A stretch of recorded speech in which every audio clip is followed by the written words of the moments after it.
Muhammad, go ahead. Breaking up. Okay, so what's the question? I didn't hear it. I was asking your friend here, was Musa Muslim? Yes. Okay, the Christian believe in the original sin. Do you know what does that mean? What original sin? The original sin of eating the apple from the forbidden tree. So because of Adam, we are out of heaven, correct? Yes. Do you believe in the same thing? Yes. You believe in the original sin too? Yeah. Since when? Yeah. Well, why would that? The Muslim, they believe in the original sin. Seriously. Yeah. Yes, we do. Okay. So your prophet, do he agree with you, like with us as a Christians, that because of Adam we are out of heaven, or he don't agree? Yes. He agree? Yes, he would agree, yes. All right. Let us see if this is true or not. You see my screen? Okay. Yes. All right. Where's this? Okay. Let me show you the reference. This is your prophet describing a debate happened between Adam and Moses. How they debated, don't ask me. Your prophet, he have a very strong imaginary. Read for us. Okay, the prophet said Adam and Moses argued with each other. Moses said to Adam, "O Adam, you are our father who disappointed us and turned us out of paradise." Then Adam said to him, "O Moses, Allah favored you with his talk. He talked to you directly and he wrote the Torah for you with his own hand. Do you blame me for an action which Allah had written in my fate 40 years before my creation?" So Adam confuted Moses. Adam confuted Moses. The prophet said, added repeating the same statement 3 times. Okay, so what's the problem with the hadith? The point is that your prophet don't believe in the original sin, as you see, because he agree with Adam, not with Moses. Moses believed that the original sin are out of heaven because of Adam, and you agree with me, this is the original sin. Fate 40 years before my creation, which means Adam did not choose to do it. It was fate. Okay. So now, do you agree that your prophet don't agree with the original sin? Look, Adam committed the sin. No, Adam did not commit the sin. No. Adam did not commit the sin because he is saying to you, do you blame me? Can we blame Adam? No, we cannot. Yes. No, we cannot. Why not? Because it says there, do you blame me for the action which Allah has written for me? So we cannot blame him. And your prophet agree with Adam that we cannot blame him. Okay. Listen to me. He committed the sin. The fact that Allah knows the future and he knows that he will commit a sin in the future, that doesn't change the fact that he committed the sin. My friend, okay, what the challenge is, the challenge is, do you blame me? Moses is blaming Adam, correct? Yeah. Adam responds saying, do you blame me? Which means Moses is wrong, and Adam saying, you should not blame me because it was a fate written for me even before I was created, correct? Yes. So we cannot blame Adam, correct? Yes. Okay, but that doesn't mean that Adam is right. That's just what Adam says. No, Adam, he is just doing the plan of Allah. It's not up to him, right or wrong. Adam, he did not choose to do it. So when Adam, he say, do you blame me for such a thing which Allah decide for me? So, and your prophet agree with Adam, correct? How do you know he agrees with Adam? It says here confuted. Do you know what confuted mean? No. What confuted mean? Somebody tell confuted. What confuted mean? Do you speak Arabic? Yes. Okay, here we go, the Arabic. It says here in Arabic, فَحَجَّ Adam Musa, which mean he proved him wrong. He gave him the hujjah. Yeah. All right. So now Adam is right and Moses is wrong. Do we agree? According to the Prophet's understanding, yes. I thank you very much. But look what happened now. Moses, he is not a Muslim because Moses believed in the original sin. What? Yes, because Moses believed in the same as the Christian believe. Moses, he blamed Adam for the sin which caused us to be out of heaven. Adam, he refuted Moses. So when the Muslim, they say Moses is a Muslim, They are lying. And your prophet, he got himself busted. What? Look, okay, well, first of all, where did this argument take place? Where did this argument happen? Guys, the Abdul is asking me when this argument took place. Ask the question to your prophet. Your prophet. Yeah, where did it happen? Hold on. Your prophet. This is the proof that your prophet is mental. How Moses and Adam they met? Yeah, that's why I'm asking you. How did they meet? Exactly. Your prophet, he have a flight of time. Time traveler. What? Your prophet is a time traveler. Your prophet, he is getting the history wrong. He think that Moses and Adam, they live in the same town, in the same year, and they used to go to the coffee shop together. Moses lived after the flood. Moses lived after the flood? Yes. So how Moses and Adam, they met? Yeah, I know. That's what I'm saying. That's what I'm asking. I'm asking you that. You are the Muslim, not me. Okay, the hadith could just be metaphorical. Metaphorical. Oh boy. So now the story is a fabrication then. Yeah, it's just to prove a point, which is okay. that Let us say for the sake of argument, it's a metaphorical, but still your prophet, and you admit that your prophet, he agreed with Adam against Moses. Carry on. You're breaking up. But that means Moses is not a Muslim, and you Muslims lie to us when you say Moses was a Muslim. No, that doesn't make him not a Muslim. Yeah, he just committed a mistake. What kind of a prophet of God he blamed Adam when he should not? He's a prophet. He should understand. He should understand his religion perfectly. And the original sin is one of the most basic. Muslims refuse totally against Christians. So if the Christians are wrong about the original sin, that means Moses never been a Muslim, never understood Islam for a second, and he cannot be a messenger for someone who don't understand him. Okay. Look. He made a mistake. That doesn't make you not a Muslim. He's a human being at the end of the day. Okay, guys. So Moses, he spent his life teaching about what Allah, and Allah chose him, and he wrote the Torah for him by his hand. But Moses is so stupid. He is just a human being. So Allah did not correct Moses after he met with Adam. So what? Repeat. What you said? Moses, he died, and still he think that this is the truth. Yes, he made the mistake of the song. He made the mistake. Why do you think he died? That's not a mistake. You cannot. You see, you Muslim, you say that the Prophet of Allah. Hold on. He died. You Muslim, you claim that prophets are protected when it's come to law and understand your religion. What? No, he can make a mistake. I'm not saying that he can make a mistake. Okay, let us go with you. Do your prophet make mistake understanding Islam? Maybe not. I don't know. No, give me yes or no. There's no maybe. He's a human being, and yes, he can make mistakes. We know that. First of all, he's a human being. You have to prove it, because a human being is someone he act like one. Your prophet don't act like a human being. Someone who what? Do he? What? Is someone who what? What is a human being? Do he act like a human being? Yes. How?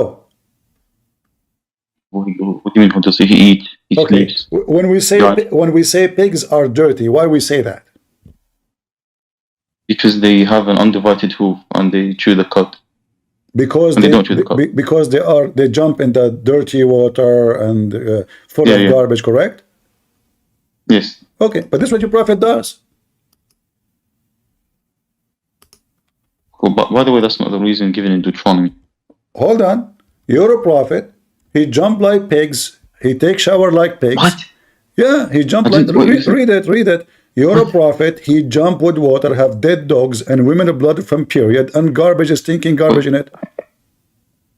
Okay, where's this hadith? It's in front of you. Yeah, where is it? Which book is it? And this is your Muslim translation. Read it. In which book is it? Huh? Which book is it? In which book is it? Sahih Bukhari? This is a book of garbage. Wait, listen to me. Okay. Look, the hadith is in Sunan Abu Dawud. That's not recognized. That's a weak book. This is a weak hadith. Guys, it's a weak hadith. What weak hadith mean? Listen to me. It's not in Sahih Bukhari. Okay, here it says Sahih. Are you happy now? Here we go. Sahih. Yeah, I know, but it's not in Sahih Bukhari or Sahih Muslim. So if it's Sahih Bukhari, you accept it? Yes. All right, guys. If it's Sahih Bukhari, he accept it. If it's not, he don't accept it. Muslims, عن صحيح مسلم صحيح البخاري عن all صحيح of, مسلم. okay, all of those hadith, they pick up the one they like. So if it's Sahih Bukhari, Muhammad now, so do you accept only al-Bukhari or you don't accept anything except I al-Bukhari? accept Bukhari and Muslim only. Only. Yes. All right. So as long you accept That's al-Bukhari and Muslim, there's a hadith says there's no difference between a black and white. Is that in al-Bukhari? There's a hadith that says what? Is that in al-Bukhari? Which hadith? صحيح. The hadith, there's no difference between red and black and yellow, whatever, you know, those. Is it al-Bukhari? I don't know that hadith. So you see, I don't know you that Muslim, you fabricate. When you want to speak to people, you choose as you wish. It says they're sahih. No, I don't. It says sahih. I don't. It says sahih. Yeah, I know, but it's not Sahih Bukhari. There's a difference. Why the Muslim? It doesn't matter. It says sahih. What is Sahih? That's just the opinion of Imam al-Albani. That's different. No, this is sahih. When we say Ibn Dawood, is Ibn Dawood, is Abi Dawood, is it a sahih or not? Okay, listen to me. Why only accept Sahih Bukhari and Sahih Muslim? So Abu Dawud is embarrassing. I don't care if you accept. Who are you? Know, like, are you the prophet of Islam now?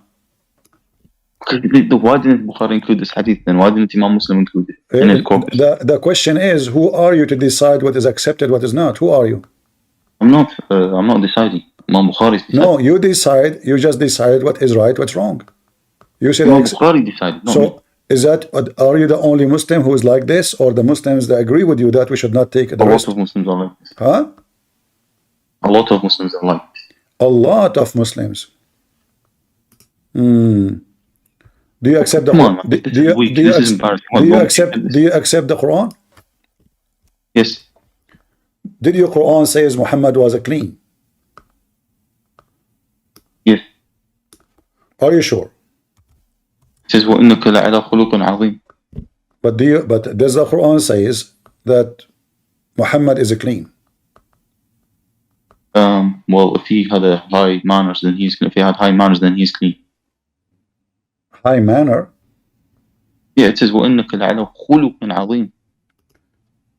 Khuluq, it means fat. Yeah. It means what? Fat. He is very big, fat. How does it say that? No, what does it mean fat? Okay. Khuluq means manners. Right. Go to the verse. So if we go in the Quran, there is a word. It says a regis. What is a regis? Regis. Regis. Like the things that are not unclean. All right. Was your prophet covered by a regis? No. No. Okay. This is the Quran. I will wait for you on the screen. You read it for me.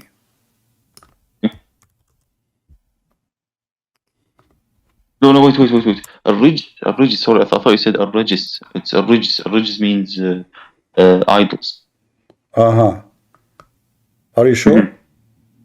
Yes, that's what it says in the tafsir. So your prophet was worshipping idol. Does it make him clean or dirty? No. That's just metaphorical. No. It's not. It's just, that's like saying don't do drugs. Does that mean you do drugs? No. No, it says leave it.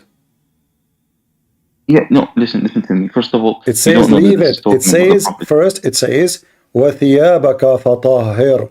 Was his clothes dirty? Listen to me. First of all, was his clothes dirty? Okay, listen, can I answer that? Okay, first of all, Surah Al-Muddathir, you don't know that it's talking about the Prophet. It just says قُمْ يَا أَيُّهَا الْمُدَّثِّرِ. It doesn't say the Prophet. It doesn't say Muhammad. Okay, in the front of everybody, if we go and check the interpretation, what they will say? Some people think it was not. It doesn't say Muhammad. Can you name for me one person he say this is not Muhammad? Just one. Who doesn't say Muhammad? Every single interpretation say this is Muhammad. That's okay. Look, it says in Muddathir, and Muddathir means the one who's wrapped around. Everyone, can you name for me one Muslim? He say this chapter is not about Muhammad. Okay, wait. Sayyid Hashim al-Bahran. Can you show, guys, what's wrong with this Muslim? Can you show me one Muslim, just one Muslim sheikh says this chapter is not about Muhammad? Okay, Sayyid Hashim al-Bahrani. Who? Sayyid Hashim al-Bahrani. Al-Bahrani? Yes. Okay, give me what he says. Read for me. Okay, go to Tafsir al-Burhan. Tafsir al-Burhan? Yes. You're Shia or Sunni?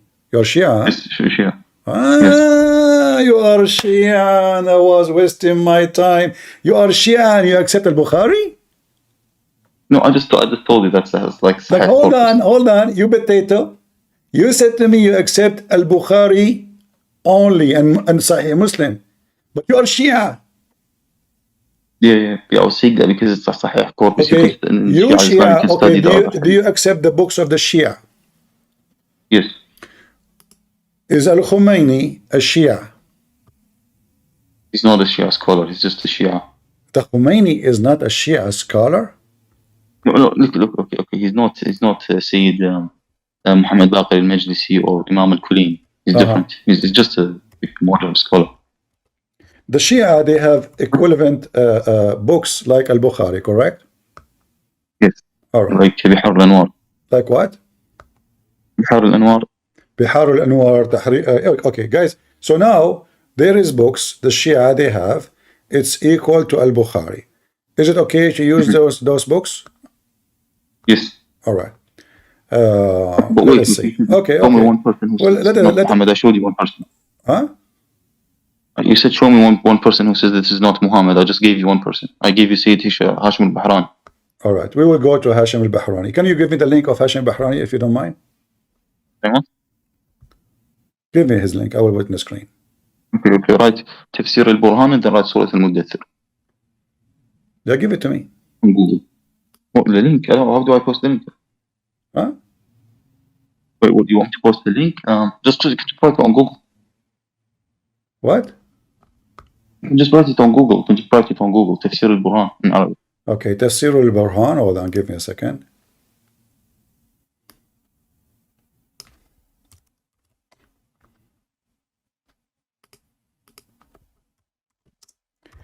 Tafsir al-Burhan. And I hope now you will not say to me I don't accept it. No, I will accept it.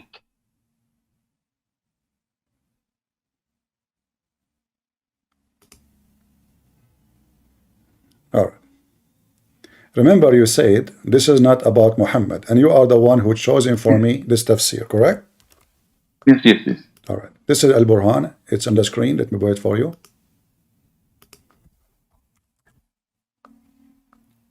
Read for me. You speak Arabic. Go ahead. Okay. Wait. Okay. Where is يا أيها المدثر اسم من أسماء النبي صلى الله عليه وسلم والعشرة التي في القرآن. Let's continue reading.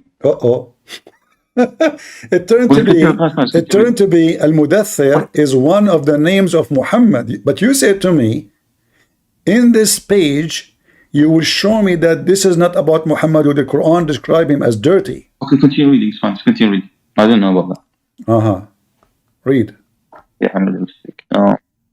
Okay. يعني بذلك محمد القيامة في الرجعة وينذر فيها يعني محمد البشر. Okay, let's just keep going down. Let's go to what register page.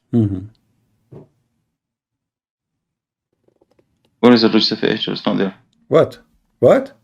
Where's the register page? Where's the verse? No, this is the verse we are searching for. The first verse to show you where is it? that this is Muhammad. So do you agree now it's Muhammad? Yeah, okay. Yes, but carry on. Let's read the rest of the interpretation. All right, let us flip the page. Okay, this is page number 522. الصفحة الأولى صفحة التالية. All right, here we go. So now we agree this is about Muhammad, correct? Yes. All right. Okay,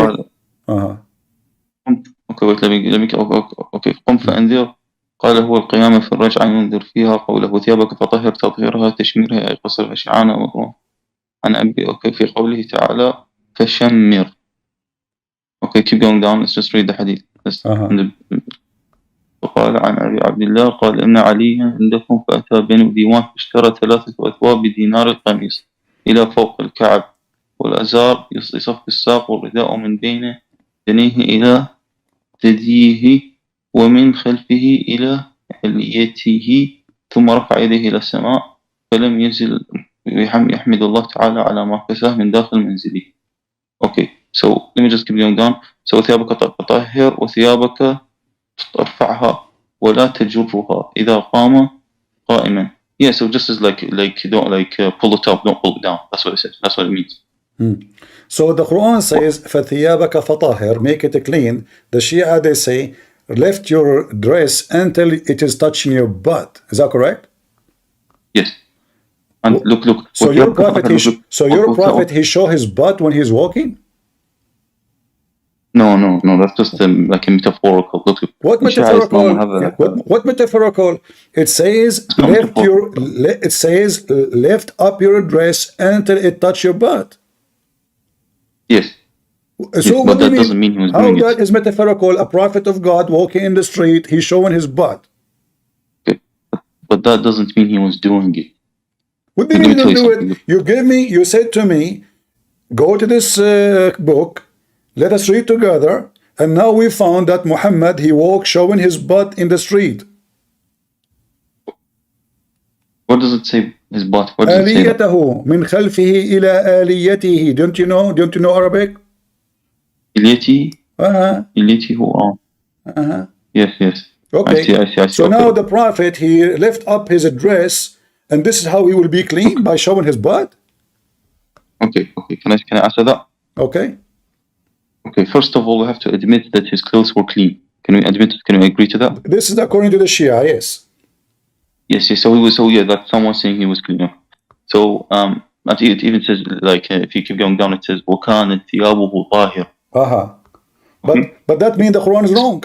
That means the Quran is wrong, because it says وَثِيَابَكَ فَطَهِرْ. It is something you do in the future. No. It says وَكَانَ ثِيَابُهُ طَاهِرًا. Okay, so this is referring to something else. The Quran doesn't say وَكَانَ ثِيَابَهُ طَاهِرًا. The Quran says وَثِيَابَكَ فَطَهِرْ. Fa is a letter we use for the future, correct? Okay. So now we would do in the future. How we do it? According to you, he lift up his dress, showing his butt. Okay, so Tahir, in this context, you have to go to what the Imam say, and the Imam say it means lift it up, lift it down. That's what it says.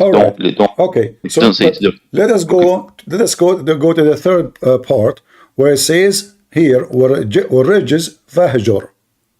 الرجز الخبيث. Okay, al-khabith. Okay, so what khabith is? A bad person. A bad. So your prophet was associating himself with bad people? Yes, sometimes he would talk to them. Like who? Abu Bakr? Yes. Aisha? Yes. But did Muhammad leave? No, not necessarily. What? No, not necessarily. Like leave them. Don't like sit next to them. Be with them. My friend. You say yes, no, yes. I don't understand. So yes or no? Is Aisha one of those Muhammad should leave? It just says al-khabith. It doesn't specify who. Is Aisha khabith?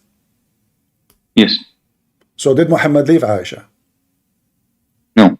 So Muhammad is a bad person still, because he associated himself.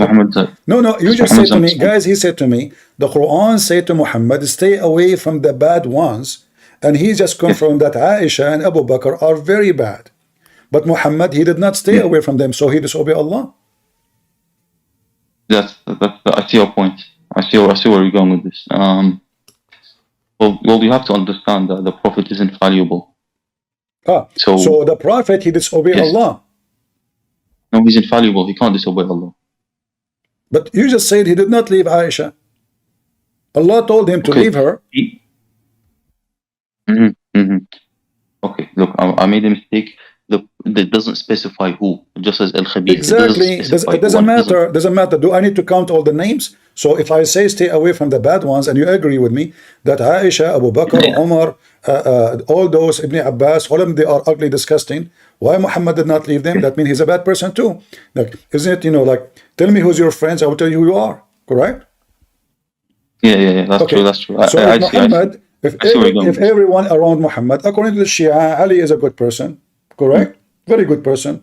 In fact, the Shia believe that Muhammad and his family are not a human. They are the light of Allah, and they were light in the forehead of Allah. Correct? What? Do you Shia believe that Muhammad and his family, they were light in the forehead of Allah? Yes, that's true. Okay, so Muhammad, who is not a human, and Ali and his family, they are not a human. They came in the form of a human, but they are from the light of Allah. Now the light of Allah is associating himself with dirty, disgusting people like Aisha, Abu Bakr, and Umar, and etc. And Allah told Muhammad, who is the light from the forehead of Allah, stay away from those people. Muhammad refused. Okay. That make Muhammad a bad person. No, okay. You have to understand that the will of Muhammad is the same as the will of Allah. How it is the will of Muhammad is the will of Allah, but Muhammad refused to obey Allah. Okay, so if Muhammad doesn't obey this verse, that means that Allah changed his mind, because the will of Muhammad is connected to the will of Allah. Okay, yes. So listen, I will go with you. So, Muhammad Ali, correct? Your name is Muhammad Ali? Yes. All right. Yes. Nice to meet you, Muhammad. You are welcome anytime. You know, when we say that Muhammad and his family are from the light of Allah, and you agreed, correct? All right. So Allah, he said to Muhammad that you and Ali, you were between my hands before Allah created his throne by 14,000 years, correct? Yes. Yes. All right. So now Muhammad, who was between the hand of Allah and Ali 14,000 years before he created the whole world. Why Muhammad he end with such a dirty person like Aisha? How Allah allowed that? Okay, so I'll explain to you why he did that. So he did that in order to do fitna, so he could like test the people to see who would like follow his family and who would follow his. Fitna is test, like, or fitna is a test? Yes. No, fitna is not a test. Fitna, you said cause fitna, cause, correct? Yes. So when I cause fitna, I am causing deception. Fatana. No, not deception. Yeah, al-fitna, when you make the person blind, he don't see. Like if tatana biha, bijamaliha, he is blind with her beauty. Huh? Yes, but it could mean test. It also means test. No, this is not a test, because fitna is test. You have a choice to say yes or no. What do you mean you have a choice? Listen to me. Fitna is a test. He's testing the people, testing the ummah. Do you Shia believe in destiny? Yes. All right. So how you say this is a testing if you believe in destiny? What do you mean? Listen, he's testing the people to see who would follow him and who wouldn't follow, who would follow the imams and who would follow the bad people, the hypocrites. Okay? So when it says وَرِثَ الْأَهْجُ وَرِثَ الْخَبِيثِ, I mean, that's just, it could be talking about a specific person which Muhammad knows, or it could be talking, or Allah could have changed his mind, because we have nasakh. And the nasakh in Shia Islam is done by the actions of the infallible people too, as well as the Quran. When you say you believe in destiny, do you have still a choice to believe in good and bad, or that's it? It's a destiny. You do, yes. What yes? What do you mean? What test? You have it. You can believe when you believe in destiny. You can believe in good and bad. Let us make it simple. According to the Shia, Aisha, she was a fornicator. She was a very bad person. Did she choose to be a fornicator, a bad person, or Allah he made her this way? Shias don't say that she was a fornicator. Shias say that that's what it says in the Sahih Muslim. I can play for you thousands of videos by Shia Sheikh saying she is a fornicator. That's not, is that a Sahih Hadith? It has to be said from the Imams. This is from the Imams? Yes, it has to be from the Imams. Do the Imams say that? Which Imam says that? Which Imam says that? Oh, okay. Which Imam is the one you like most? Any. You said to me in front of everybody that Aisha, she was a bad person, correct? Yes. What a bad person mean? A person who goes against the family of the Prophet. That's it? You go against the family, that's it? You're a bad person? Yes, that's it, yes. So it doesn't mean he's a fornicator? No, it doesn't mean that she's a fornicator. I am against Muhammad and his family. I'm a bad person? Yes. Are you a good person? Yes. Why are you a good person? Because you believe in Muhammad family? Yes, Muhammad and his family. All right. Let us see. Let us examine this, me and you together. If we go and read together, and remember,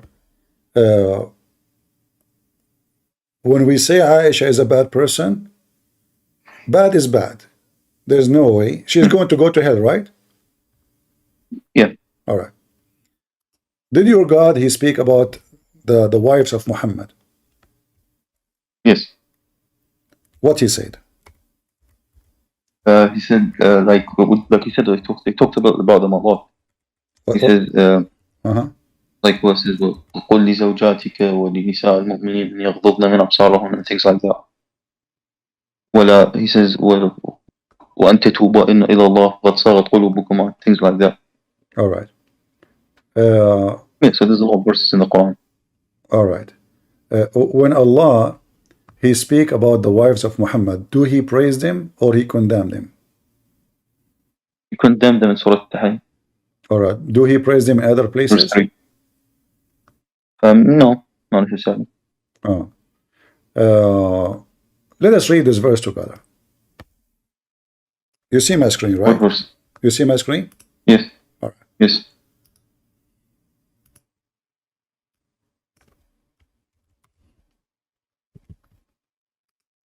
Chapter 33, verse number 32.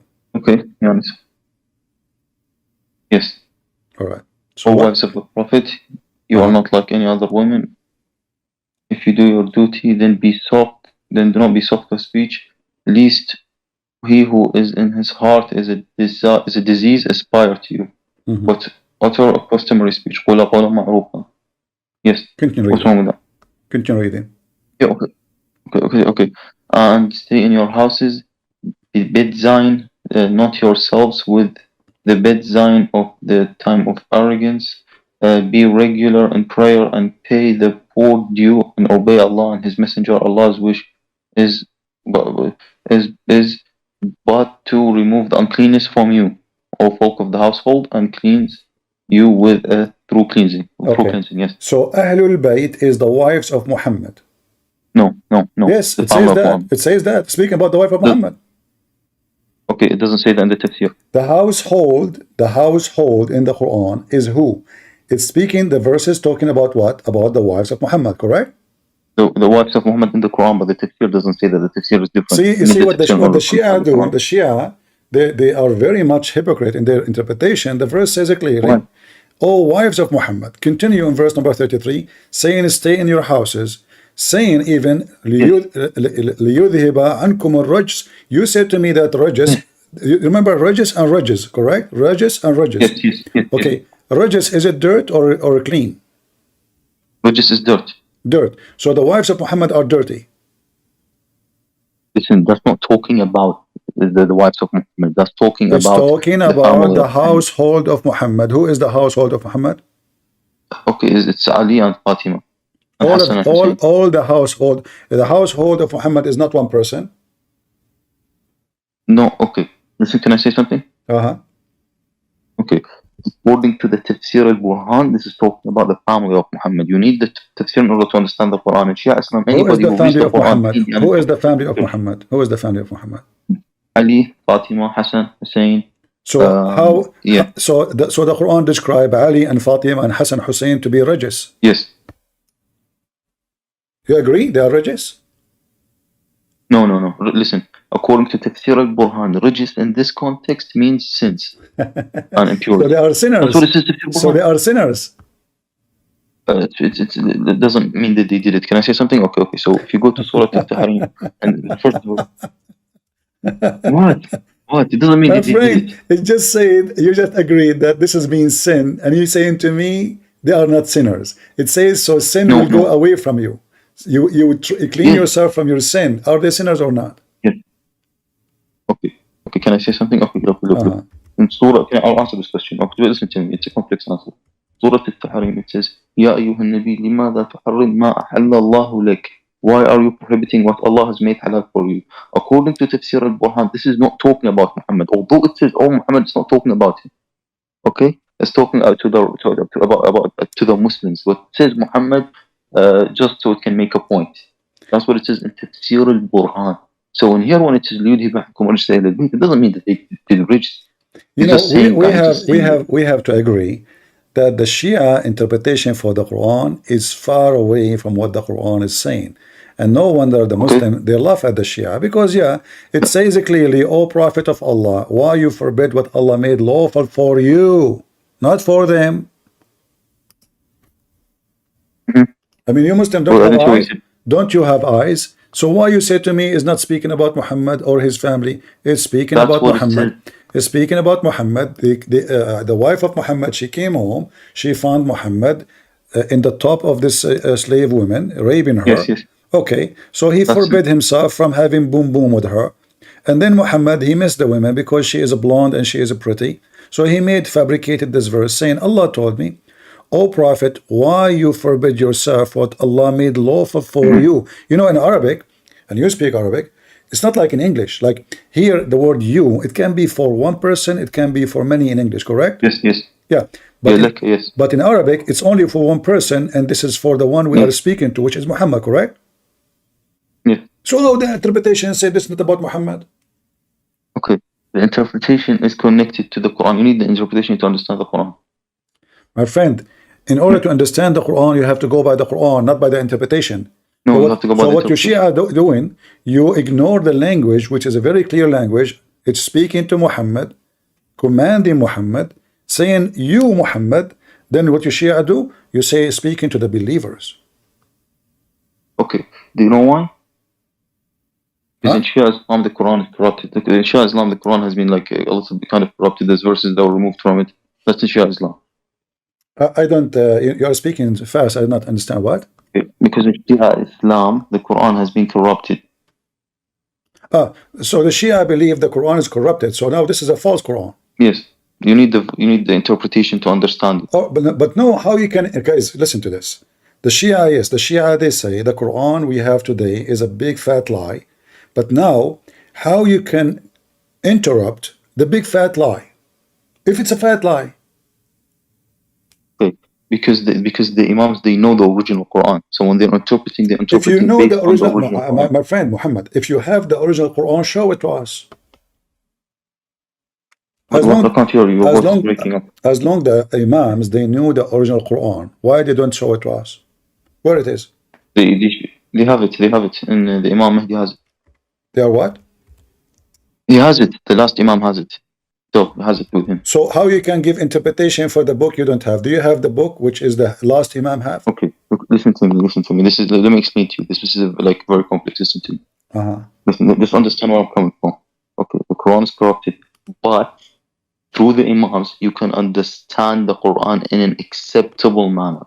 And the original Quran will be revealed by the Imam al-Mahdi, which is the last Imam, when his second coming happens, when he leaves the place where he's staying right now. So listen carefully. Place where he's hiding. What Muhammad is saying, the Muslim Shia, they can give interpretation for a book they don't have. And when the true book come, they will show you the book. That is amazing. That's what they believe. So what? That's what they believe.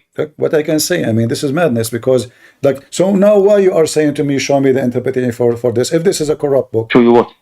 Like now, you said to me, go to Al-Burhan, go to Al-Mizan, go to this book, go to this book. If the Quran itself is a fraud, so we are giving interpretation for a false book, that's just funny. No.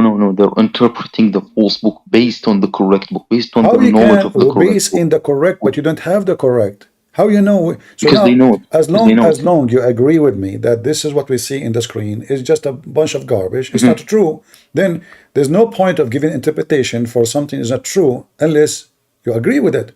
So if I agree to give interpretation for it, that means this text is valuable for me. But if it is corrupt, and as you said, guys, did he say it's corrupt? He repeated many times. So why I'm going to give you interpretation for the Quran, and then I will explain to you the Quran, when you say to me that at the end of the day, this Quran is a stupid book. Okay, so the Muslims would have a shara to work with, so the Muslims would have a law to work with, so the Shia Muslims would have something to work with. They can't, like if they don't have a Quran, then how can they live their lives without doing haram? So they need something to work with. So the Imams interpreted the false Quran based on the original Quran. They said, for example, we have verses in Shia Islam, like in the Tafsir al-Burhan, which says, this verse wasn't revealed like that, it was revealed like that, it was revealed differently. And they would say how the verse was originally revealed. So the they need to do this in order to give the Shia Muslims something to work with.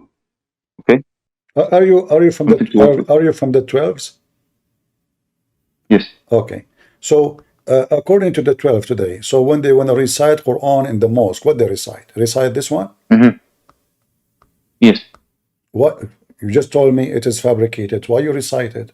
Yes, I know that. But the reason why they recite this one is because they recite it with the tafsir. When it is combined with the tafsir, it is acceptable. It is Oh, not as good as the perfect one, but it's acceptable. It's okay. It's okay to work with. It's something to. all right, Muhammad. Listen, I'm going to listen to you. You keep saying to me the Imam, the Imam, the Imam.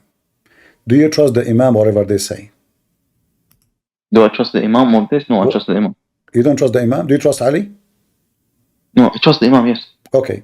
If we go to Bihar al-Anwar, as an example, not necessarily, and if I show you what it says there, do you promise me to say I accept it? Yes. All right. Let us see. I doubt it, but we will see. You agree with me that this is Bihar al-Anwar? Do you agree? This is Bihar al-Anwar, yes. or I'm fabricating? Okay. Yes. Page number 100. Sorry, volume number 100. Page number 281, correct? Yes. Can you read for us and translate, please? ثم قال يا علي لا تجامع امرأتك في أول الشهر ووسطه. So don't have sex with your woman in the beginning of the month and in the middle of it. Why? فإن الجنون والجذام والخبل يسرع إلى ولدها. What? Before madness and leprosy because madness and leprosy and madness will quickly spread to her and her child. Do you agree with that? Yes. Do you really believe that if you have sex with your wife in the beginning of the month, or in the middle, or at the end, your son will be mad, crazy, and he will be stupid? Yes. What do you mean, yes? So when you have sex with your wife, if you cannot have in the first of the beginning of the month, you cannot have in the middle of the month, huh? You can have it in other times.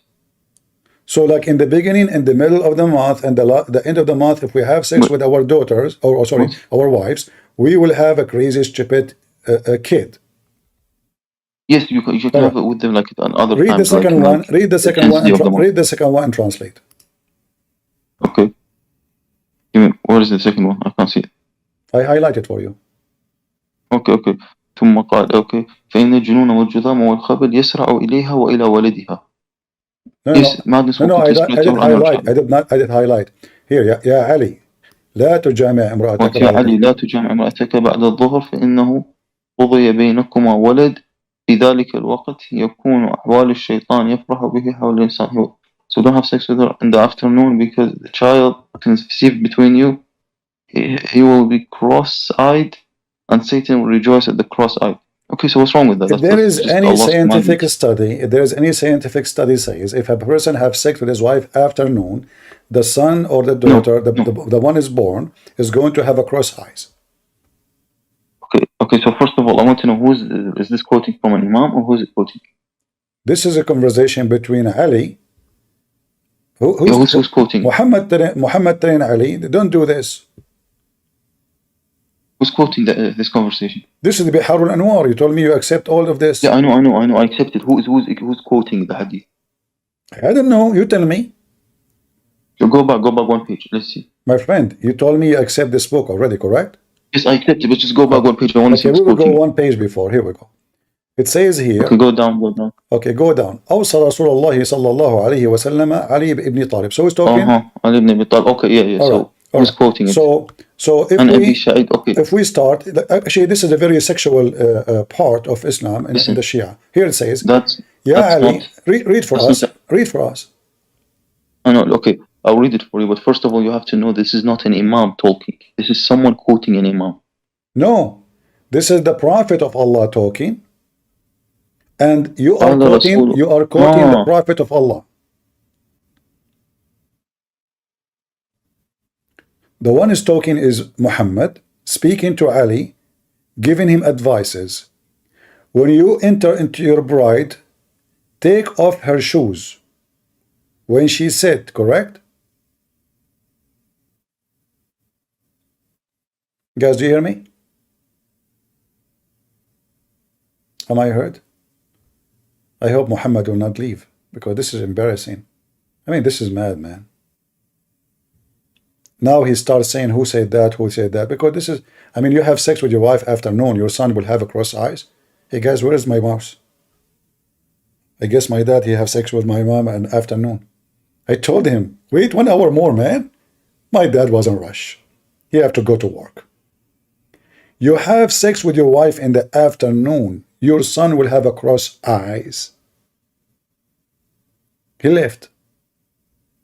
I hope he will come back. What is this?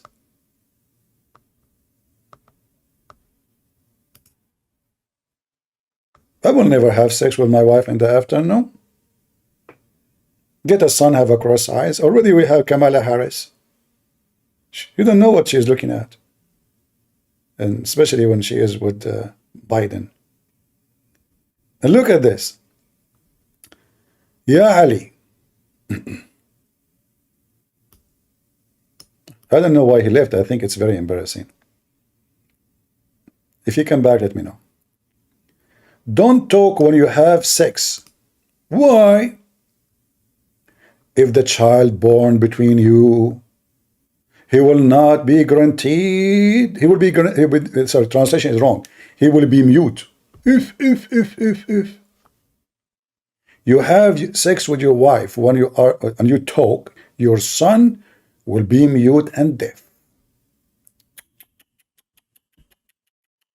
And you should not look at the vulva of your wife or the lower of her butt during intercourse. Because if you do that, you will become a blind. Guys, anybody home? Anybody? Any what? I don't see. What is the screen? The screen is gone. This is the imams. This is the imams. And this guy, he said they are the one who knows. I hope, guys, I hope today I'm helping you to understand how you should have sex. You can avoid all the defect you have. I mean, somebody is doing it. Otherwise, why we have Kamala Harris and Joe Biden and all those Democrats? Obviously, they have sex in the afternoon and they look at the anus of their wife. It's obvious. And they talk during sex. The funny, there's a hadith says that if you want to have babies, boys, you spank your wife, you do her from behind, and you spank her while you are saying, Ya Ali. So how you say to me we should not talk? In the same time, you say in different place, spank her and say, Ya Ali, 7 times, and she will give you a boy. Look at this. Why we have gays, according to the Shia? Ali, do not have intercourse. O Ali, do not have intercourse with your wife with the desire of another woman, for I fear that if a child is conceived between you, he will be an effeminate, feminine, miserly woman. So the reason we have homosexual, because when you do boom boom to your wife, you are thinking about different women. That's wisdom. Now we know. It's clear. Who can oppose such a knowledge? Can you? You cannot. Ya Ali. Okay. What? Read carefully. O Ali, if you are in bed with your wife, do not read the Quran, for I fear that fire will descend upon you from the sky and burn you. Oh boy. True story. Ya Ali. Let us continue.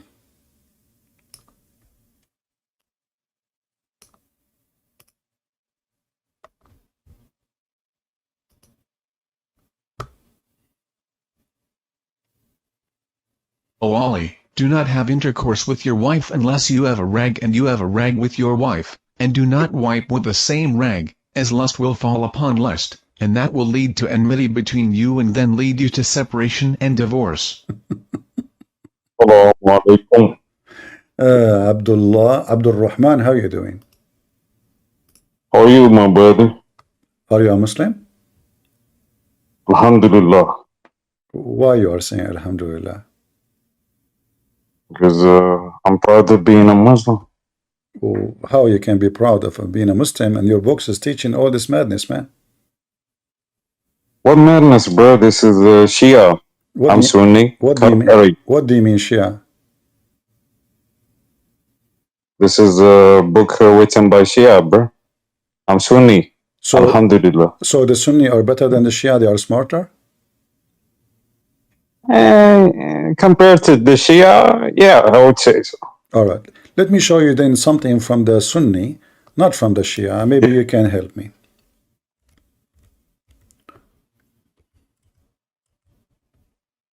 This is the Sunni, and this is your prophet talking. The mic is yours. Yeah. Messenger of Allah said the man's water is thick and white, and the woman's water is thin and yellow. Whichever of them comes first, the child will resemble the parents. Yeah, what's wrong with that, bro? Is it accurate to say that if the women have orgasm first, the baby will be a girl? If the man have orgasm first, the baby will be a boy, look like the father? Or this is stupid? And are you talking compared to science? Isn't it this is Yeah. about science? And there might be a science they haven't discovered this yet. Like Oh, we don't it's know. not discovered yet. Oh, okay. Yeah, okay. And maybe No, the science changes. okay, my friend.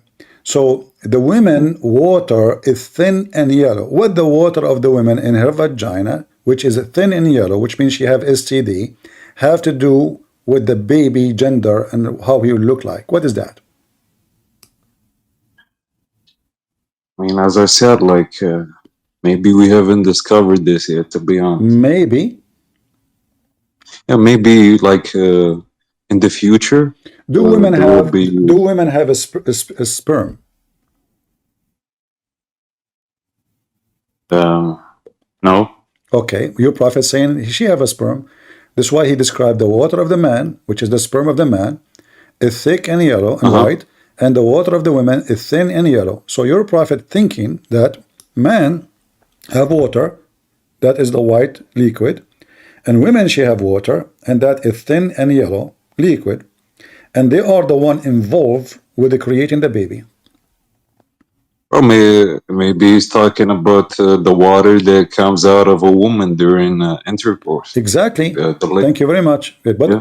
so if a water came from women during intercourse, what that have to do with the look of the baby and the gender of the baby? I didn't hear you, to be honest. Okay, if you just agreed with me that the water he's talking about for the women is the water coming out of the women private part during intercourse. What does have to do with the gender and the look of the baby and creating the baby? You see, we can neither falsify nor prove it to be true, since there's nothing like the science says about this subject. No, there's a lot of science saying about this subject. This is just a liquid lotion, have nothing to do with the creating the baby. It doesn't make a baby. The women, she have an egg. The egg, there's a sperm of the man, there's the egg of the women. This water have nothing to do with the baby. And whoever comes first, who care? According to your prophet, whoever comes first, if you come first, that will decide. Is that what science says? Currently, it doesn't say that, but maybe in the future it will. It's okay. So you are saying apparently the science doesn't say that. Yeah, well, obviously it does not say that, but maybe in the future, inshallah, maybe there will be a scientific paper about this. All right. In the future, are we going to have the sun set in murky water as discovery? In the future? Yeah. What? Are we going to find out that the sun set in a murky water? Or the sunset in a muddy spring? Is that what you mean? That was come on, like that was metaphorical, obviously. It's not literal. You keep saying metaphorical. Where in the verse it says that? Where in the verse it says metaphorical? Yeah. I mean, it does not say, but in the interpretations. Okay, what is the metaphorical? I will go with you, Abdul Rahman. First of all, let me welcome you. You sound like a nice guy, nice gentleman. You are welcome anytime. So now, Because I like people who speak, you know, like they want to be speaking like adult, you know, mature, not shouting, not screaming. That I like that. That's why I welcome you. But look with me. Yeah. It says here that Zulqarnain, who's talking? Allah, correct? Yeah. All right. Zulqarnain, he kept going, he followed away until when he reached the sitting place of the sun. Is that metaphorical? Yeah, bro, obviously it's metaphorical. Like, For what? read the tafsir, bro. Like, you cannot like explain it from your head. Listen carefully. Do you know that the Quran forbid me from reading tafsir? Huh? Do you know that the Quran forbid you as a Muslim from following tafsir? Where does it say that exactly? Here we go. The Quran says that those who follow their rabbis and their scholars are kuffar instead of Allah. So Allah, He gave you Quran. What do? You go to the tafsir. The tafsir is the rabbi, is the scholar. But you should not do that. The Quran says it clearly. Those who took their rabbis and their monks or their scholars as reference, as teachers instead of Allah and the Messiah, they are going to go to hell, and they are mushrikeen. Okay, let's say this is correct. Okay. It doesn't fit the brain, like if you read it, like when it says in a muddy spring. I mean, basically, if you're sitting in a lake, if you're sitting like watching the sunset on a lake or whatever, a beach, from your point of view as a human, it looks like it's like bathing in water. It's going down in water. All right. It doesn't mean it's literal. But look what it says here. It says a spring. Does it say ocean? No. Yeah, it doesn't say ocean. It says spring. Correct. Can you, how you can explain to me that somebody he thought or he saw sun going in a spring? Spring is a small body of water. It's not even a lake. Bro, you can even say it in even if it was a cup of water, it doesn't matter. So is it possible to say that he saw the sun sitting in a cup of water? It doesn't matter. Bro, like it's a perspective, point of view. It's relative. You are adding words is not there, and that means you are corrupt in your book, because when you add words is not like is Allah short of words? Can he say in his perspective? No, he did not say that. They asked Muhammad about Zulqarnain. Took him a few weeks to get the response. He came back. He says, Allah told me this. They ask you about Zulqarnain. I shall recite to you something of his story. Okay, so this is his story recited by Allah. Verily we established for him in the earth. Okay. He followed away, wonderful, until he reached a sitting place of the sun. Where we can find that place, sitting place of the sun? He reached a certain place of the sun. Is that a metaphorical thing? To be honest, wait. حتى إذا بلغ مغرب الشمس وجدها تغرب في عينها. It's obviously metaphorical. How that can be? Because he keep going, he follow away. He's moving for real, right? Is that a metaphorical movement? He's moving, but doesn't mean like he like this. He found the place where the sun is batting in the spring. Is he like walking sleep, or he's aware of what he's seeing? I don't know. I wasn't with him, to be honest, but I think that's metaphorical. Like whatever you're showing me right now doesn't prove anything. If I go with you, metaphorical, like Jesus said, whoever drink from my water, but do he mean real water? No, that's metaphorical. Here, this is metaphorical of what? Metaphorical because it looks like it's going down and inside the spring. Metaphorical, it have to give a different meaning. So metaphorical of what? What's the metaphor? Yeah, metaphor of what? Metaphor of what? He found this. He reached the sitting place of the sun. This is metaphor of what? Okay. But okay, let's say it's not metaphorical. No, Abdul Rahman. It's not about let us say, you say, I say. We're trying, me and you, in a nice way to find a conclusion.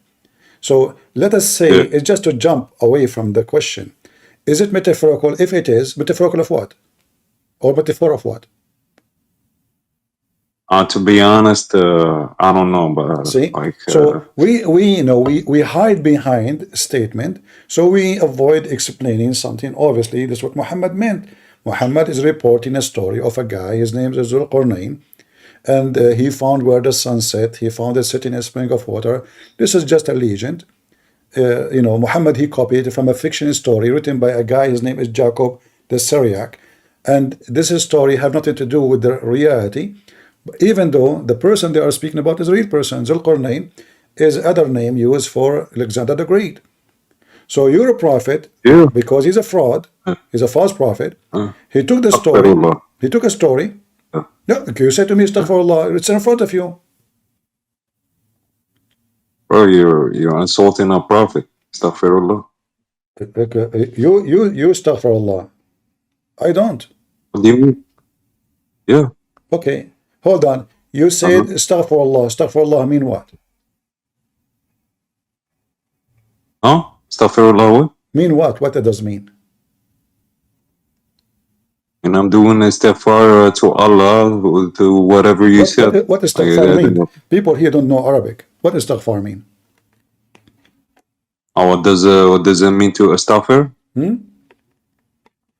It's basically asking for forgiveness. All right. When Adam he commits sin, did he ask Allah for forgiveness? I don't know. Did Adam commit sin? Adam, like when he ate from the apple? Yeah. I don't think he asked. He did not commit sin.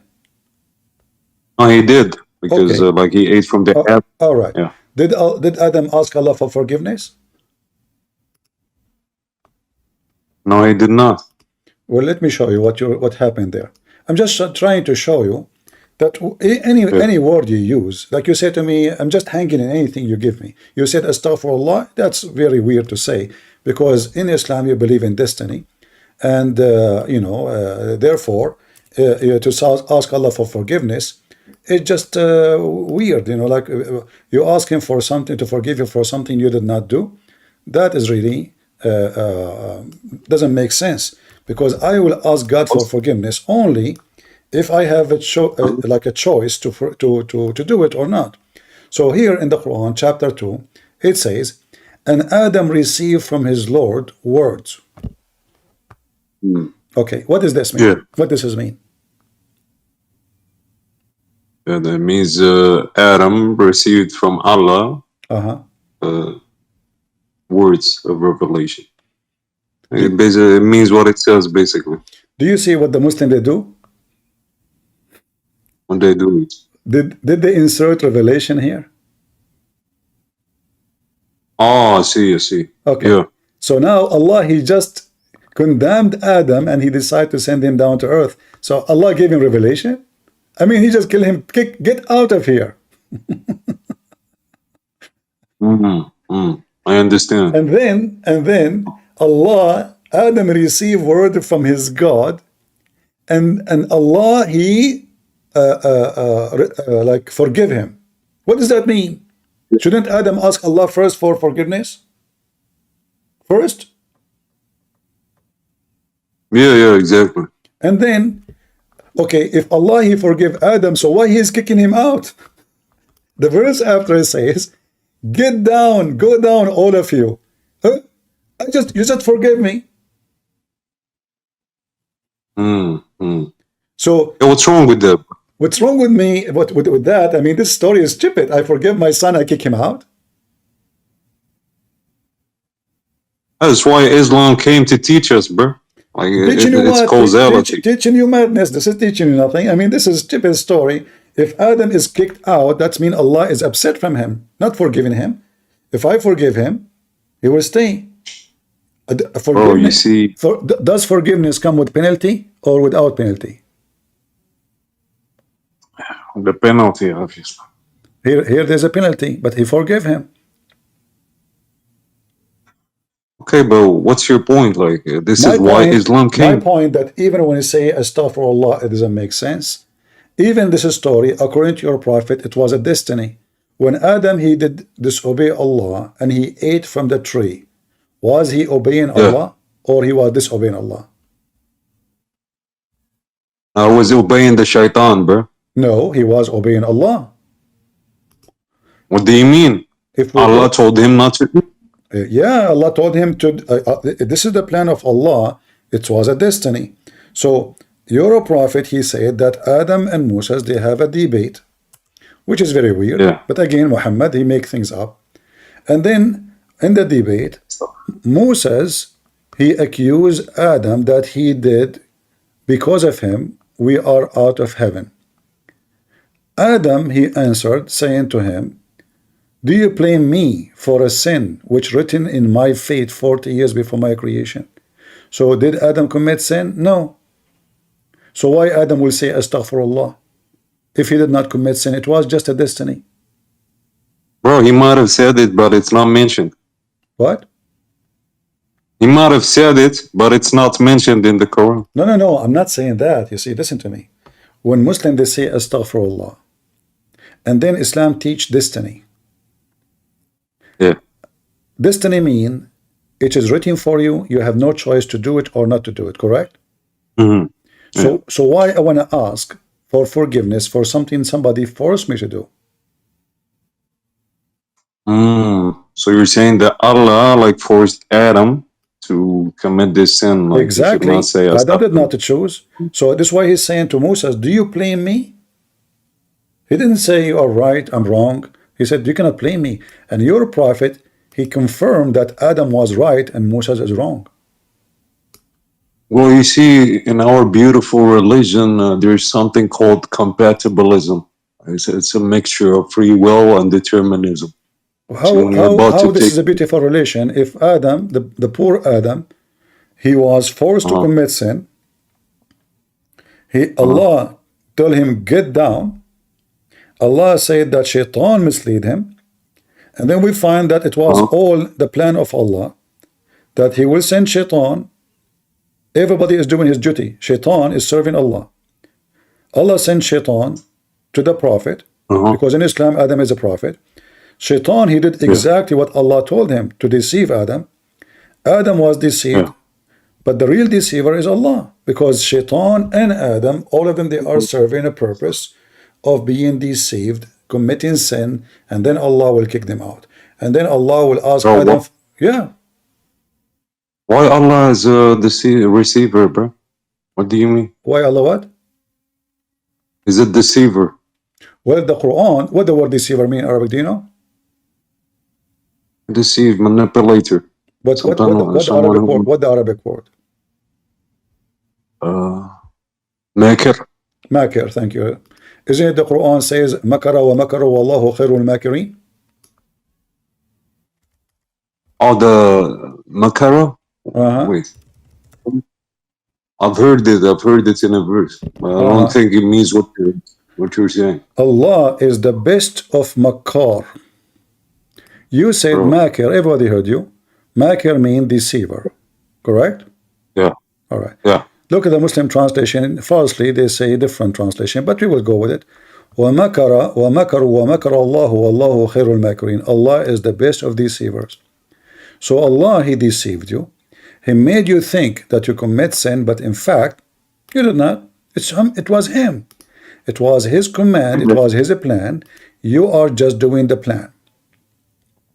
Yeah, but he deceived the disbelievers, not me. No. He deceived you too. You see, is Adam a disbeliever?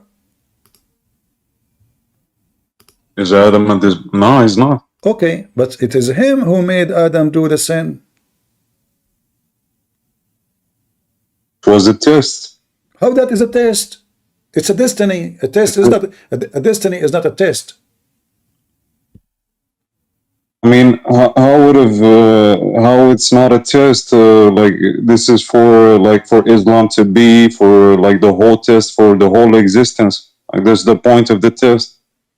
For Adam to go down. The point of the test is to see my action when you test me. So if I go to the exam, let's say Yeah. you give me money, you say I'm going to give you money and I trust you. So after a year you ask me to pay you back, and I did not pay you. That means I am not trustworthy, correct? That is a test. Your voice is your voice I cut. am You saying said, if I yeah, ask you to borrow money, you hear me now? yeah. All right. Uh-huh. If I ask you to borrow money and you gave me the money, and then a year after you ask me for the money, I refuse to pay it, that means I failed the test of being trustworthy, correct? Of course, of Okay, but course. if Allah forced me not to give you the money, how that is a test for me?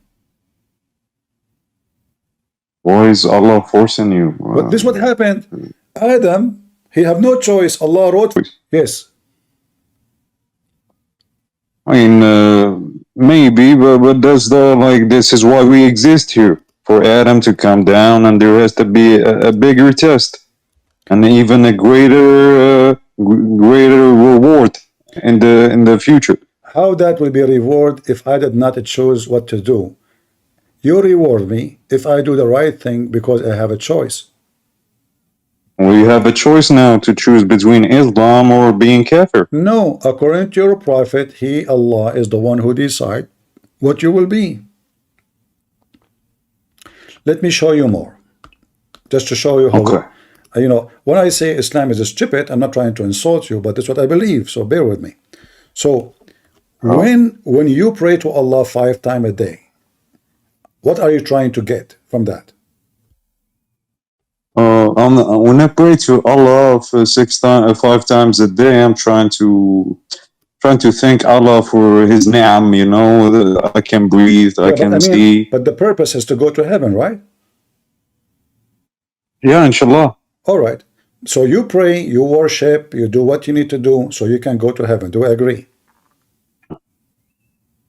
Of course, I pray, I worship, I do zakat. But the purpose is to reach heaven, correct? Exactly, that's the whole point. All right. So look what your prophet said. No, it doesn't matter what you do, it's what Allah wrote for you. So if we go, we find that your prophet says that when Allah, he created a human being, and this goes for every single human being, not only you, not only me. He gave an example of 2 individuals because there is no third. One, he worshiped Allah Yeah. until almost he will enter heaven. He said, by the one beside whom there is no true God, verily one of you would perform the action of doer of Jannah until there is only one cubit between him and heaven.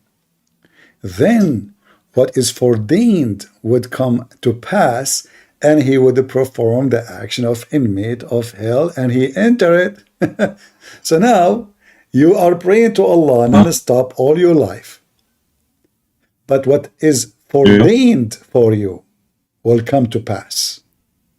And that what will decide if you enter hell or heaven, not your act. Same, he continues saying, and one of you would do the opposite, would perform the action of inmate of hell, which means like me. I'm attacking Muhammad. Until there's only one cubit between him and hell. Then he would perform the act of people of heaven, and he would enter it. Why? Because it is the destiny. What do you see makes sense? Whatever I said makes sense. How that makes sense? Bro, like it's like you see, it's like voting or like raising your probability to go to heaven. Like it's friend, not like it says at the end what will take place is what Allah ordained for you. So it's not your choice anyway. It's not because you. Allah. Yeah, because Allah can all put us in hell or all put us in heaven. No, you see, you are praying all your life. You are praying all your life. And then when you reach almost 1 arm distance, you are almost there. You did not do anything wrong. You are following Allah. You hate the Christians. You want to kill them. You want to kill the Jews. You rape, you murder. So you are a good Muslim. And now you are almost in the door of the heaven of Allah. But what will come to pass is destiny. And then This is shown. that destiny is going to decide what will happen to you. For Allah, He write your action before even He created you. This is a great example of Allah having the great power, being all powerful. Exactly. It's showing you that so Allah is all powerful, but Allah is all idiot. Because why you say to me, pray, fast, and etc., and then at the end of the day, it's what you wrote for me will happen. Okay, doesn't say Allah is Ar-Rahman Ar-Rahim. My friend, what Rahman Ar-Rahim? What does that mean? It's like my name, bro, like Ar-Rahman Ar-Rahim. Your name is Rahman Ar-Rahimi? Oh, Rahman, it means Rahma. What Rahman? Like there's someone. What Rahman mean? Rahman? Uh-huh. Someone who's Rahim, like given Rahma, is who's forgiven. The word Rahman is coming from the word Raham. The Raham is womb, and this is coming from the pagan, who they believe that God is the womb who make babies. So you are Rahman, you are Rahim, you are from the womb. But if we look carefully, listen. Yeah. If we look carefully, if you look at the Quran, you mentioned that will expose Muhammad more. Yeah. Because Muhammad, he spent his life, he never mentioned the word Rahman. Correct? Yeah. What do you mean, yeah? You agree that Muhammad was not saying his God is Rahman? No, he said, like, No. what do you mean? First time Muhammad, he mentioned the word Rahman was long before such a thing. They ask him, why you are calling your God Rahman? And even they say, look, Muhammad looked like he have a new God. He is calling him Rahman. And this is the chapter 17. So now Muhammad already is a half century a prophet, and he never mentioned the word Rahman. Why? Muhammad, he received a letter from a guy, his name Rahmanul Yamama. He claimed to be a prophet. Muhammad, he liked the name. He started calling his God with such a name. The Arab, they said to him, what? Why you are calling your God Rahman? This is the name Rahman al-Yamama God. So Muhammad, he says, listen, he says, I call Allah Rahman or any name. All nice names belong to Allah. So this is not the name of Allah. Muhammad, he just fabricated. It's just Sefer. Like Sefer is doing wasf. Listen. Saying Allah is Rahman. Is Monica one of the names of Allah? Monica? Uh-huh. I don't think so, no. What about Kamala? Astaghfirullah. No, bro. All the beautiful names belong to Allah. Yeah, Rahman. So what is the name of your God? Any name. It's Allah, but he has like Allah is not the name. There's nowhere in the Quran it says his name is Allah. Allah is two words. A-L, which means God. La is the true name. Your God, La, according to Muhammad, all names belong to him, including Kamala. But why are you saying Kamala? Why he did not mention his name from the beginning? So when we go in the Quran, verse number 1, it says, Bismillahir Rahmanir Rahim. That is a fabrication. Because Allah, when he came to Muhammad, he never say in the name of Allah Ar-Rahman Ar-Rahim. He never mentioned the word that. The first time Muhammad he received so-called revelation from his God is at chapter 96. Do you agree? Okay. Yeah. Is the name of Allah mentioned? No, it's not. So why? Or does it have to be mentioned? It have to be mentioned. Why? There's many false gods. How we know which God he's talking about? It's mentioned in another surah or in another verse. No, this is the first chapter. What other surah? This is the first chapter Muhammad received. Should start saying in the name of who? When God he spoke to Moses, Moses says to him, what I will say to my people, who are you? Right? Here, suddenly just some person says, you're, Rabbuka. Okay, who is this guy? Muhammad was a pagan at that time. Yeah. Okay, that means his God is the pagan God. But for example, the 99 names we're talking about, those 99 names, we can't even find them in the Quran. More than 70% of them is a fabrication, is not in the Quran. Plus, Those names, as I showed you, they are added later. In the top of that, who care about a God have 99 names, but he cannot tell me who is he? In the top of So you're that, saying that, okay, you're saying that the word Rahman is not in the Quran. no, That's what you're saying. I just showed you that Muhammad, he stole it, and this is why it appear in chapter 17, verse 110. He stole it. You mean he stole it? Okay, shouldn't Allah from the beginning says, I am Ar-Rahman? Yeah. Huh? Your voice cut. I didn't hear that part. You said Okay. What? If I call myself Allah, yeah, and then you are my prophet, and then 10 years after, suddenly I say, I am Ar-Rahman. yeah. What happened? Why Allah was hiding that name? Why Allah was hiding their name? Why he did not I'm mention not that name? Allah. Why he did not? I'm not. Huh? Allahu Alam. I don't know. Allah knows It's best. No, we know the story. Muhammad, he received a letter from Rahmanul Yamama. His name is Rahman. So Muhammad, he copied the name, he put it in his Quran. This is why in chapter 9, verse number 61, it says, you're a prophet is an ear. You know what ear mean? Yeah, it's like it's udun. Yeah, anything he hear, he copy it. So if I ask you right now, chapter 17 in the Quran, according to Revelation, Muhammad received it when? After more than 10 years of being a prophet, correct? Yeah. All right. So 10 years, Allah never mentioned his name Rahman. What happened now? And to be honest, it's the hikmah of Allah. What hikmah, my friend? What hikmah? The hikmah, the wisdom is to say who you are. Not this is the point you're trying to know. Okay, is Baal the name of Allah? Is what? Baal. Baal.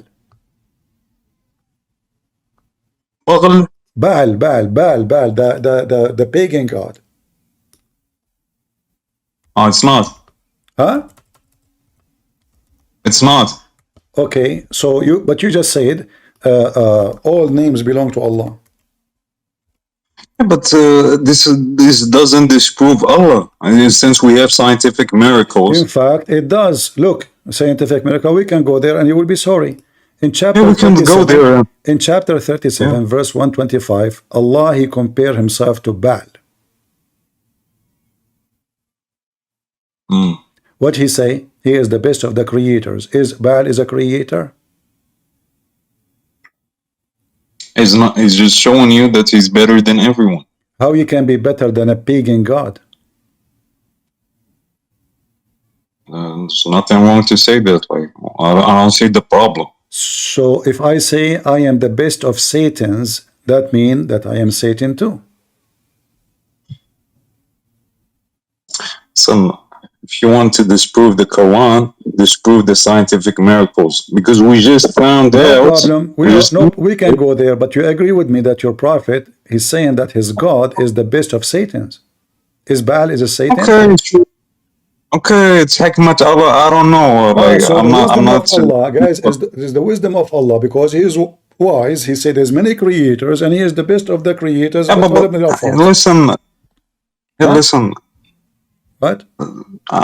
I'm not sure, like, about this verse. Like, all right, you know what? I will go with you. Give me the scientific miracle of the Quran. Choose the best, the most strong one. Give it to me. Now we're talking. Now we are talking. Listen, Surah. Yeah, well, now we're talking. I'll show you that the Quran is it is true because it's scientifically based. Okay. Now listen.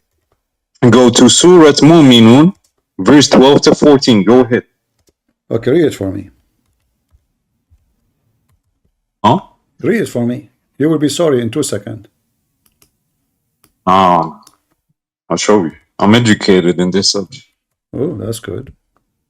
Guys, as long Abdul Rahman is educated, I got to go, because now Abdul Rahman will get me busted and I cannot continue. Sorry. Abdul Rahman, he just mentioned he is very educated in this subject. So we better leave before the educated Abdul Rahman get us busted. But I hope that the educated Abdul Rahman will not leave before we finish the education of Allah, the smart God. Read it for us. Yeah. ثم خلق. In Arabic or in English? My friend, you don't know Arabic. Go ahead, read in English. Your Arabic is broken like the shin of Allah. Astaghfirullah, bro. Stop saying that. Listen, I can read Arabic. Go ahead. ثم خلقنا. Okay. ثم خلقنا النطفة علقة فخلقنا العلقة مضغة فخلقنا المضغة عظاما فكسونا العظام لحما ثم أنشأناه خلقا آخر فتبارك الله أحسن الخالقين. You see? You see? What? My Arabic is not broken. I chain of Allah. No, your Arabic is very broken. But anyway, this is not the point. Read for us. So translate for us. Read the English. Yeah. So it's talking about embryology, like the steps of embryology. First of all, is nutfa. Okay. What is nutfa? Nutfa. It's ma' al-rajul. It's what? Sperm. Sperm. Thank you. Sperm. So according to science, sperm become dead blood. It becomes what? Dead blood. It becomes blood. It doesn't say it becomes a blood. It says become a piece of thick congelated blood. It's a dead blood. This what Allah Okay. This what Allah mean. Well, of course, he's talking about, for example, in embryology, the meat comes first. So he means that, like, when he says thick blood, well, he's talking about the meat, metaphorically, to be honest. Metaphorically, wherever we go. A second ago it was science, now it's metaphorical. So guys, metaphorically, the sperm speaking to the sperm said to the other sperm, listen, let us make blood. Metaphorically. So the sperm, he said, okay, we will be blood metaphorically, and this is metaphorically creation. So now are we talking about, you said to me scientific fact, a second after you make it metaphorical. Huh? You said to me this is scientific fact. The second we start reading, you say it's metaphorical. Yeah, because when he says it becomes alaqa, okay, which is a lump of blood, he means the meat, because, like, if he says that the bones come first and then the flesh. So when Allah he say blood, he mean meat. When he say meat, he means sperm. So the sperm, according to your knowledge, become meat. Yeah.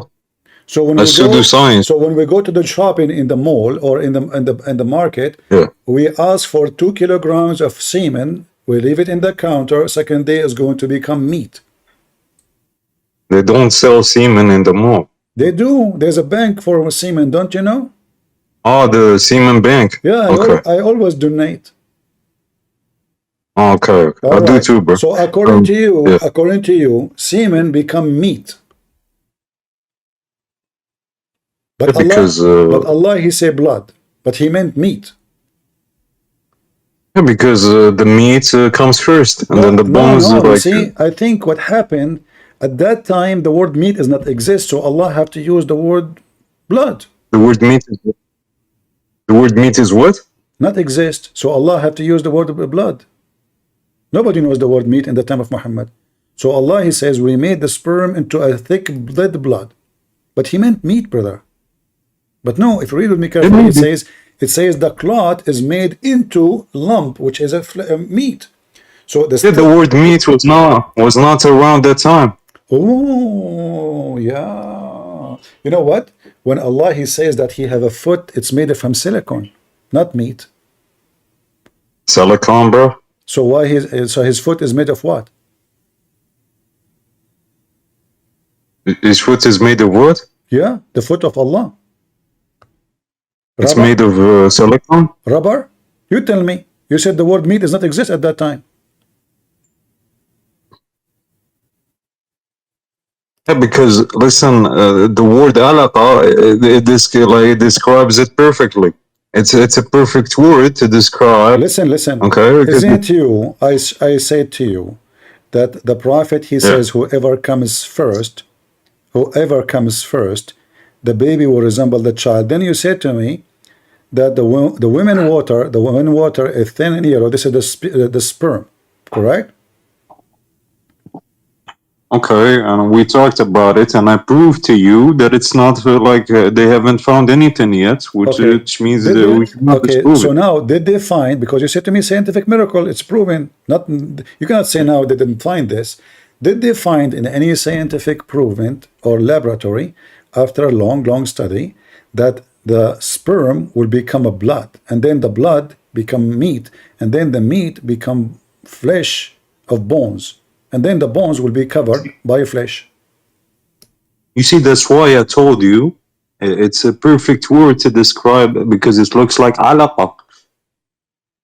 Hey, just search like alaqa. All right, The meat looks like alaqa. Abdurrahman. So listen carefully. Yeah. How many days the sperm can live? Many days can sperm live? Yeah. I don't know. Search Prophet Google. Prophet Google. Yeah. Type. Go to Prophet Google, peace be upon him. Type how long the semen can live.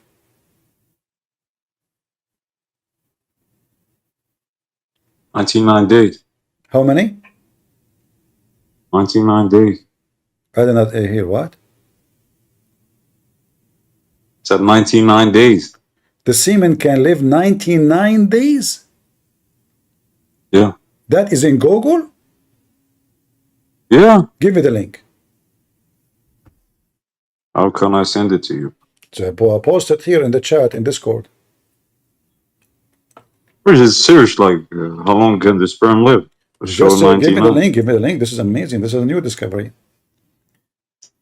That way. Allah have 99 names. The semen can live 99 days. That's a miracle. Yeah, I think that's a miracle as well, to be honest. Okay, post the link. Post the link. That way.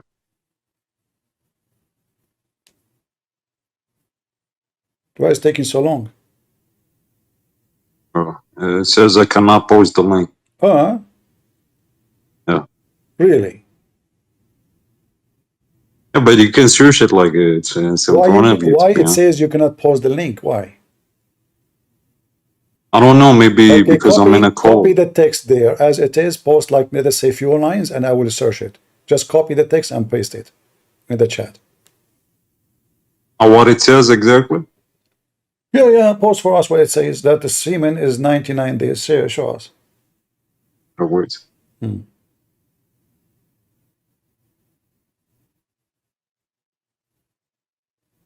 I can't even enter the chat. Guys, he cannot post the link. He cannot enter the chat. You cannot tell the truth. Just say it. You are making things up. Or you think I'm lying? I am sure that you are lying. Prove Bro, and just to prove it to you, an imam of my mosque told me about it. An imam in your mosque, he told you. All right. Well, can you give me the name of the imam and the name of the article? Bro, I'm trying to enter the chat, but it's not entering. I don't know. He is trying to enter. But you can go. You can just listen. You can either search it or go to any imam. It'll say it's either. It will say it's either like 19. You said to me that the science. You wanted to talk about scientific discovery, and now you are talking about imams. Because they know, they know obviously better than Google. Obviously. Oh, okay. I see. Well, nice to meet you, Abdul Rahman. Take a hike. Lord have mercy. Liar. Liar. Potato. The imam told you. Duct tape religion. And you want to show me the what? The scientific miracle of the Quran. You know, the only scientific miracle in the Quran is the stupidity of the Muslims. A Muslim who is so stupid, he want to prove to us that he is so smart.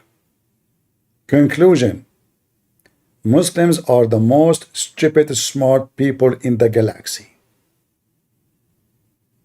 That is my conclusion. They are stupid smart. So when I call you potatoes, I have my reason. All of this prove Muhammad to be a fraud. The other guy, he is a Shia. He's a prophet. He is telling the truth. If you look at your wife's vagina, your son will be have a cross eyes or will be a cross eyes. So what do you Muslim look at? So you never saw your wife's vagina? So what do you look at? Her nose?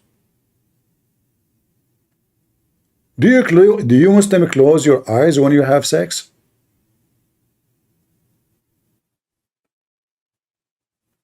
Aisha, she claims she never saw the penis of Muhammad. Obviously, either it was so small or it's not there.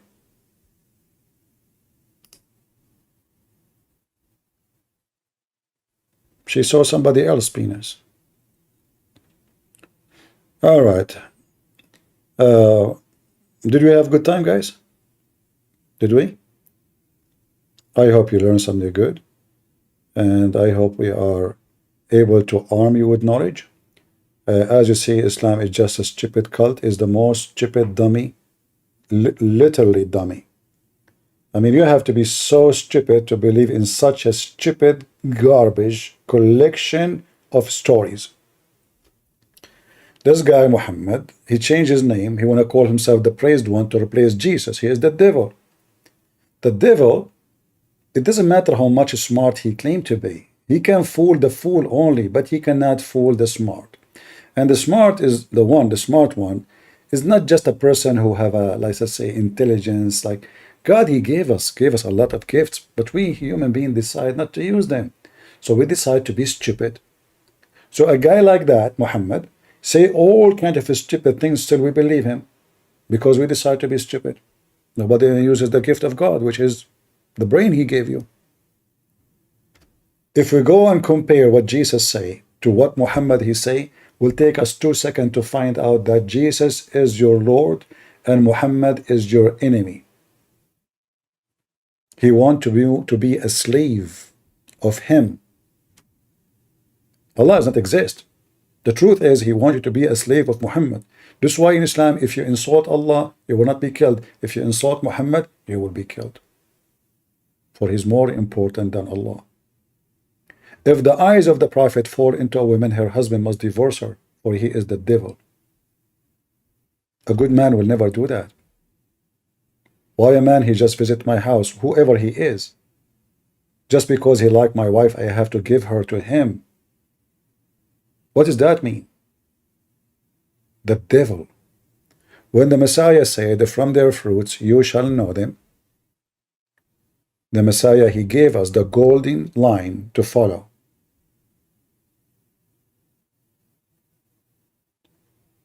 It is bigger than any book ever written about wisdom. From their fruits. And I advise you all to go check out the fruits of Jesus and the fruits of Muhammad. You will find not a single one thing about Muhammad is decent. He lie about creation. He don't even remember which day Allah created first, this or that, mountains or stars. A liar, he cannot repeat the story twice correctly. So he could not even recite the Quran correctly. When they got him busted, he says, Allah gave me 7 Quran. Have you ever heard of Musa saying, God give me 7 Torah? Why Torah? 7 Torah because my people, they cannot handle it, brother. Allah wanna give 7 Quran. For a little town, they have 1 dialect. They say to you is delicate. What dialect? There's different words. The stupid false prophet Muhammad cannot repeat the same verse twice correctly. So he claimed, oh prophet, why you said to us yesterday the same verse but different? He said different words. Oh, I forgot to tell you, Allah, he gave me the Quran 7 times. Really? That's so beautiful. Hey Everly, how are you? Hi, I'm fine, Siti. How are you? I'm fine. Everly is an ex-Muslim, as I remember, correct? Excuse me? I said Everly is an ex-Muslim, correct? Your voice is cutting. My voice is cutting. I'm saying you are an ex-Muslim. Is my voice... Again, it's cutting. Yeah. Guys, do you hear me, all of you, or but only Everly have a problem? I said you are still cutting? Okay, hold on. Give me a second. I'm cutting. All right.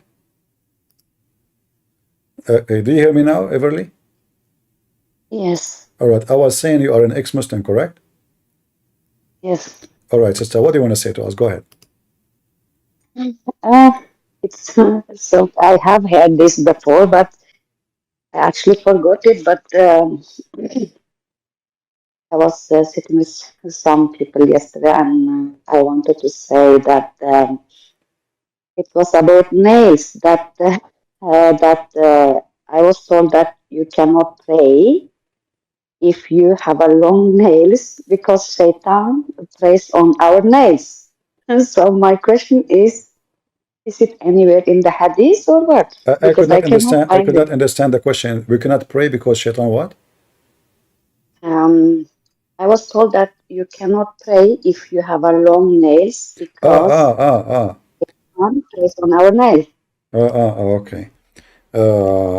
You see, those fabrications, they made them in order to make Muslims do things. Like you want to tell the Muslims you have to cut your nails. So they fabricate, or Muhammadi fabricate, that if you don't cut your nails, your prayer is not accepted. Uh, so all those stories is just to fool the Muslim, to make him obedient blindly. You know what I mean? Mm-hmm. Yeah, for Yes. sure it is obviously stupid to say, but it's just a way to make a person be obedience and just follow blindly.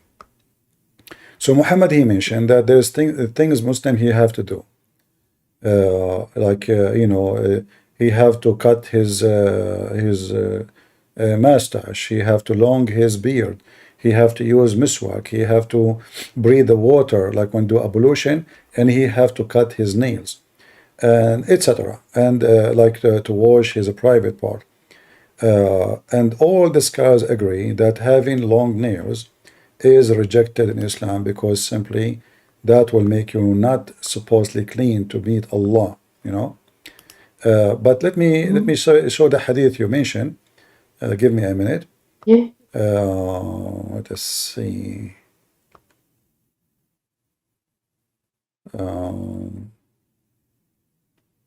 Actually, there's a video about it. The sheikh who is teaching that if a shaitan, he sit in the long nails. Let us see, hold on. There's tons of videos actually about it, but I want to find the reference.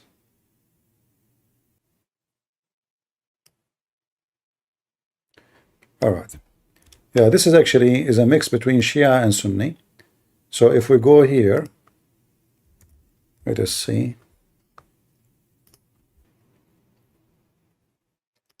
إنما قص الأظافر لأنها مقيل الشيطان ومنه يكون النسيان.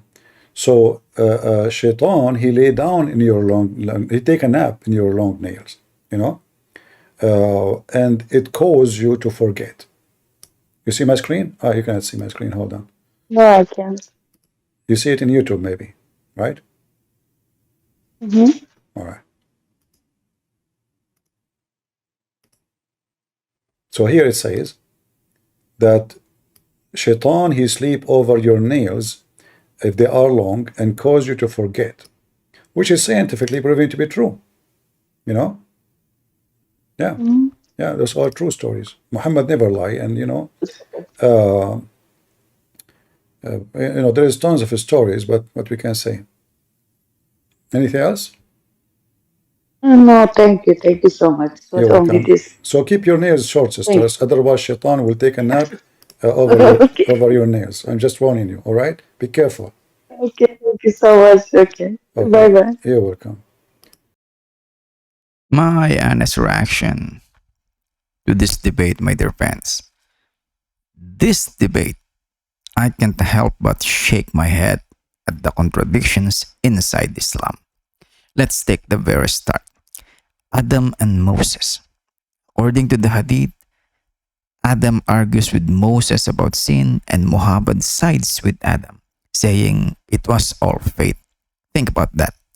If Adam had no choice, then sin itself becomes meaningless and responsibility disappears.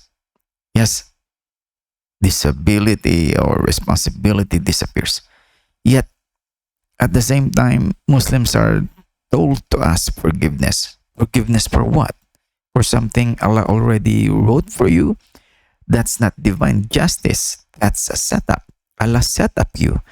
And this is where Islam collapses on itself because the very foundation is predestination mixed with blame. If Allah wrote your sin 40 years before your creation, then every prayer, every fast, every act of worship is nothing but a theater. You're not earning heaven or hell. You're acting out a script already written. Then comes the embarrassing part. Allah described in the Quran as Khairul Makirin, the best of deceivers. I don't know about you, but the God of the Bible is called holy, righteous, and true. But meanwhile, the Quran celebrates a God whose greatest quality is deception. The greatest quality of Allah is deception. If your God must deceive in order to rule, what uh, what does that say about his character? That's not divine, my dear friends. That's demonic. And what about the name Rahman? Muhammad preached for over a decade without ever using it. Suddenly, after meeting a false prophet in Yamama named Rahman, he adopts the name for Allah. If a prophet changes the name of God based on outside influence, then who's really speaking? It looks less like revelation and more like a copy paste, plagiarism. Add to that so-called scientific miracles. The Quran says sperm becomes a clot of blood, then becomes bones, and then flesh. That's not science, that's mythology. And the Hadith claiming a woman's yellow water decides the baby's resemblance, that belongs in folklore, not divine revelation. Even worse, the Quran says the sun sets in muddy spring. That's not metaphor, that's ignorance. A prophet of God should lift humanity out of falsehood, not drag them into fairy tales. And let's not forget the bizarre sexual rules. Don't sleep with your wife at certain times or the baby will be crossed-eyed. Don't speak during intercourse or the child will be mute. Don't look at your wife's, body parts or you'll go blind. This isn't holiness. This is pure superstition. How can anyone claim this is divine wisdom? At the end of the day, do we see a religion built on confusion, contradictions, and copied myths? And when Abduls are pressed on these things, they hide, they hide behind words like the common excuse, metaphor, or science can't discover it or hasn't discovered it yet. That's not faith. That's desperation. But in contrast, my dear friends, Jesus Christ said, as always, I always said this in my reaction, I am the way, the truth, and the life. No deception, no contradictions, no confusion. Just truth that sets us free. So, in my reaction, it is clear Islam cannot stand under scrutiny. It falls apart the moment you hold it to the light of truth. And that's exactly why more Muslims are waking up every day, realizing they've been following a man made religion, man made system, not the living God. Friends, stay with me because in the next video we will expose even more of these contradictions and lies, and we will see once again how Jesus is the only answer, the only way, the only truth. Don't miss it, my dear friends. Watch the next video. Jesus is Lord. Thanks for watching, my dear friends. God bless you all. God bless you all in the name of Jesus Christ. Thanks, my dear friends.